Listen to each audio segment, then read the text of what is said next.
안녕하세요. 박은서 변호사입니다. 오늘은 친생자 관계 부존재 확인의 소에 대해서 말씀드리려고 합니다.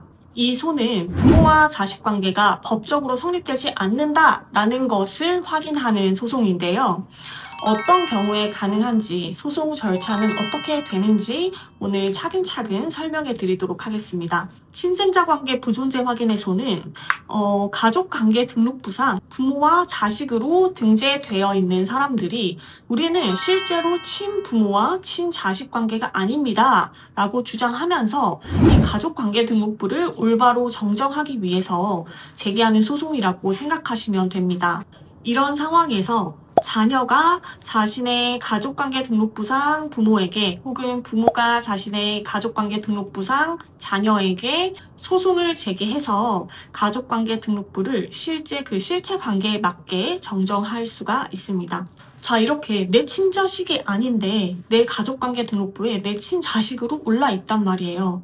그럼에도 불구하고 이 친생자 관계 부존재 확인 청구를 제기할 수 없는 경우가 있어요. 여기서 먼저 혼인 중 출생자의 친생 추정이라는 중요한 개념을 먼저 이해를 하셔야 됩니다. 우리 민법에는 혼인 중 태어난 자녀는 무조건 남편의 친자식으로 추정한다라는 친생 추정이라는 원칙이 있습니다. 민법에 따르면 세 가지 케이스에서 친생 추정이 되는데요. 먼저 첫 번째로 혼인 중에 임신한 자녀, 두 번째로 혼인 성립일 200일 후에 출생한 자녀, 세 번째로 이혼 후 300일 이내에 출생한 자녀, 요 세 가지 경우에 그 자식은 남편의 친생자로 추정이 됩니다. 그러니까 부부가 법적으로 혼인을 한 상태에서 임신 혹은 출산했다라고 추정되는 자녀는 그 부모의 친자식으로 강력하게 추정을 한다는 거예요. 자, 만약에 이렇게 친생 추정이 되는 남편의 경우에 이 아이는 내 아이가 아니에요 라고 법원에 확인받으려면 어떤 절차를 거쳐야 될까요? 이때에는 친생자 관계 부존재 확인의 소가 아니고 친생 부인의 소라는 거를 제기하셔야 됩니다. 방금 말씀드린 친생 추정은 매우 강력한 법률상 추정이기 때문에 오직 친생 부인의 소를 통해서만 이 추정을 깰 수가 있습니다. 물론 친생 추정이 부정되는 경우들도 있지만 그 내용까지 여기서 다 설명하기에는 너무 복잡하기 때문에 추후에 별도로 영상을 제작해서 설명드리도록 하겠습니다. 제소 기간에 대해서 말씀을 드리겠습니다. 친생자 관계 부존재 확인의 소는 기본적으로 제소 기간에 제한이 없습니다. 다만 만약 당사자 일방이 사망을 했다면 그 사망 사실을 안 날로부터 2년 내에 검사를 상대로 해서 제기를 해야 된다는 점을 주의하시기 바랍니다. 이와 달리 친생 부인의 소는 그 친생이 부인할 만한 사정이 있다는 것을 안 날로부터 2년이라는 제소기간이 명확하게 규정이 되어 있기 때문에 이 제소기간을 지나치지 않도록 반드시 주의하시기 바랍니다. 그러면 친생자 관계 부존재 확인의 소는 어떻게 진행되는지 말씀을 드릴 텐데요. 먼저 가정법원에 친생자 관계 부존재 확인 소송을 제기를 하셔야 되고요. 친생자 관계 부존재 확인의 소 같은 경우에는 전속 관할의 제한을 받습니다. 피고의 주소지를 관할하는 법원에 반드시 소를 제기하셔야 돼요.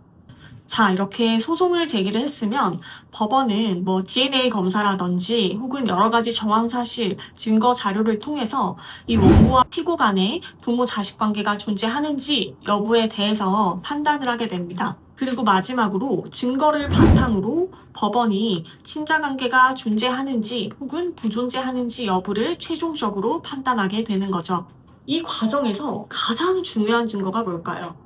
바로 DNA 검사 결과입니다. 제가 정황사정이나 이런 것들 증거 자료를 말씀을 드렸지만 사실 현실적으로 우리 법원은 DNA 검사라는 가장 강력하고 명확하고 객관적이고 과학적인 증거를 통해서 친생자 관계의 부존재 여부를 확인을 합니다. 이 DNA 검사는 소송을 제기하신 후에 법원의 수검 명령을 통해서 진행이 되는데요. 이거를 소송 진행을 더 빨리 하는 방법이 있어요. 소송 제기 전에 원고와 피고 간의 협의만 잘 된다면 유전자 검사를 먼저 진행을 하시고 그 유전자 검사 결과지를 첨부를 하셔서 소송을 제기하시면 훨씬 소송이 빠르게 진행될 수가 있습니다. 자, 이렇게 아무리 DNA 검사 결과가 가장 확실하고 정확한 증거라고 하지만 이 DNA 검사를 할 수 없는 경우들도 있거든요. 예를 들면 뭐 부모나 자식, 일방이 이미 사망을 한 경우들이 있어요.